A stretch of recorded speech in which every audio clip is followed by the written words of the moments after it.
مزار پر جا کر رب سے ہی دعا مانگو، اور مزاروں پر چاندی کے بت بنا کر شاہ دولت صاحب پر نہ رکھو، یہ حرام ہے شریعت میں، بلکہ بہت حرام سے بھی آگے کام ہے، اس کو ختم کرو۔ اور کسی ولی اللہ کی مزار پر جاؤ، کبھی سجدہ نہ کرو، خدا کی قسم یہ سجدہ نہ اللہ کو پسند ہے، نہ اللہ کے رسول کو پسند ہے، اور نہ قبر والے ولی اللہ کو پسند ہے۔ تو ایسا کام کیوں کرے جو شریعت میں جائز نہیں ہے؟ میں واضح بات کر رہا ہوں، کسی مزار پر جا کر اپنی پیشانی نہ رکھو، بالکل سجدہ نہ کرو، یہ حرام ہے، حرام ہے، حرام ہے۔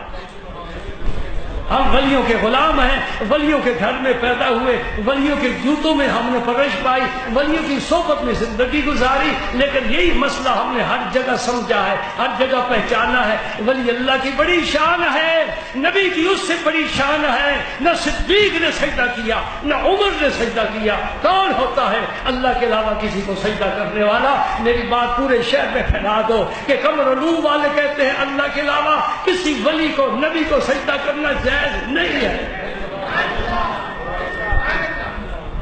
جو ہمارے متعلق ہے کہ یہ سمجھتے ہیں کہ ان کے عقیدے خراب ہے، وہ ہمارے سامنے آ کر بات کریں، پوچھئے ہم سے۔ قرآن کے علاوہ کوئی بات کر جاؤ تو تختہ دار پر لٹکائے جانے کے قابل ہوں، گولی کا نشانہ بننے کے قابل ہوں۔ اگر قرآن میری بات قرآن ہے اور قرآن کی بات میری بات ہے تو پھر کہو ہاں الحمدللہ ہمیں اچھا سبق مل گیا ہے۔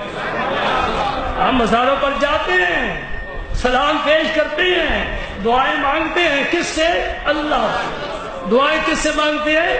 اللہ سے۔ یہ عقیدہ ہے، پکا رکھو، دائیں بائیں بالکل نہیں ہونا، ڈاواں ڈول نہیں ہونا، مذبذب نہیں ہونا، پختہ رکھو، پختہ عقیدہ پختہ رکھو۔ ہاں ولی اللہ کو وسیلہ پیش کر سکتے ہو۔ اے اللہ میں تیرے نیک بندے کے پاس آیا ہوں، اس کی جناب میں تیری جناب میں ہاتھ اٹھا رہا ہوں، اس کے تو غیر میرا یہ کام کر دے، میری مشکل آسان کر دے۔ مشکل آسان اللہ ہی کرے گا۔